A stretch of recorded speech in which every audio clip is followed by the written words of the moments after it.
Forsberg's for, and Forsberg, we're really reliving that 9-game win streak, trying to get some good things out of that. So what do you have for us today? Well, we're certainly not going to focus on what happened in that 10th game. No, we're going to rewind it back, and here are the 4 numbers that I think were my favorite from the streak and what really accentuated their good play. And we start with plus 120, which is what Jason Tatum was on the court over 336 minutes, and actually dipped to minus 17 in his 96 minutes on the bench. First off, Tatum played a ton of minutes, and you could actually see at the finish line of those 9 games. But that was why that highlight reel was so great. I was like, oh yeah, he was going up against Ja Morant. Oh yeah. He was going up against Nikola Jokic, and he looked like an MVP, and that's why the hype got out of control, which is fine because it's going to get ramped right back up. But Tatum was really good when he was out there. The stat line, 30.4 points, 6.9 rebounds, 5 assists, 1.2 block, 1 steal. My favorite number overall, 9.5 free throw attempts per game. You know, that number is great.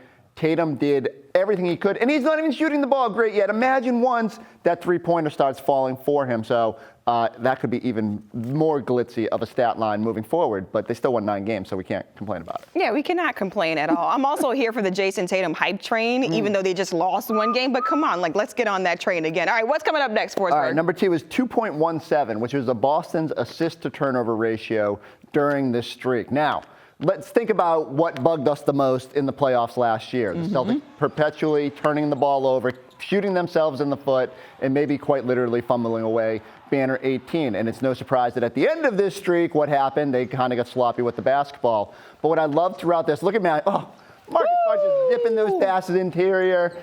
Everybody was just so protective with the basketball and making good things happen. With the increased pace, I thought the turnovers might shoot up this season. Instead, Celtics played some of their best basketball. Among those, not only was Marcus Smart great in terms of multiple 10 assist games, Derek White, his assist to turnover ratio was 5.3 to 1. Just good things happening when you take care of the basketball. That's why the Celtics did, for most of that stretch, have the best offense in the NBA. I don't want to bring up old stuff. 15 turnovers last night in that loss against the Bulls. But we won't see that again. A nice reminder. I have PTSD whenever they turn the ball over like that. Oh, you and me both. Now we know what happens. They lose. So let's just keep the good vibes rolling. Yeah, keep the good vibes rolling. All right, what's coming in next? The next number is 10, and that's the number of blocks that Derek White had over those 9 games. It's more than 1 a game. Obviously, you can do the math there. It's pretty simple. But what I love is he's not like this big, imposing defender, but guys consistently challenge him. I'm telling you, C.J. McCollum is going to have nightmares about Derek White because all he was doing is swatting him down there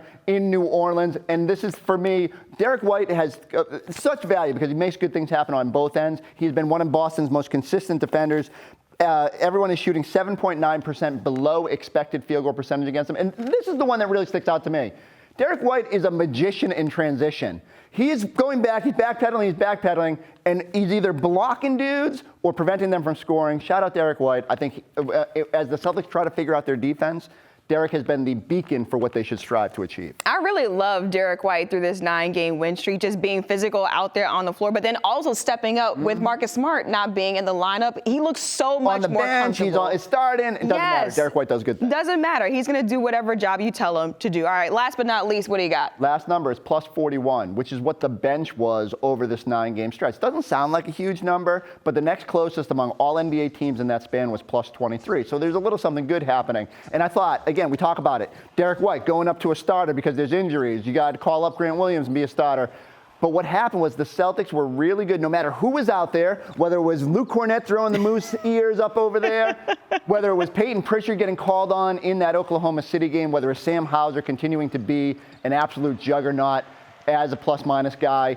Everybody did their part, especially when the key piece, Malcolm Brogdon, went out, and now you're starting to see the benefits of him coming back. So I want to keep putting the love on the Boston bench because to me, this is the biggest thing that will set them apart from what we saw last year. Value the basketball and limit those turnovers and get this sort of bench play, and they're going to win a ton of games this season. The bench has also been so much fun over the last couple of games. I mean, Luke Cornett. The goggles. The moose ears, even though I still feel like that's a weird celebration, I'll take it. I guess. Look, you told Abby there's moose in Maine, so we're going to just ride it. Marty Moose it is. I haven't been to Maine in several years, and I have not seen any moose out there, but hey, I mean, I believe them.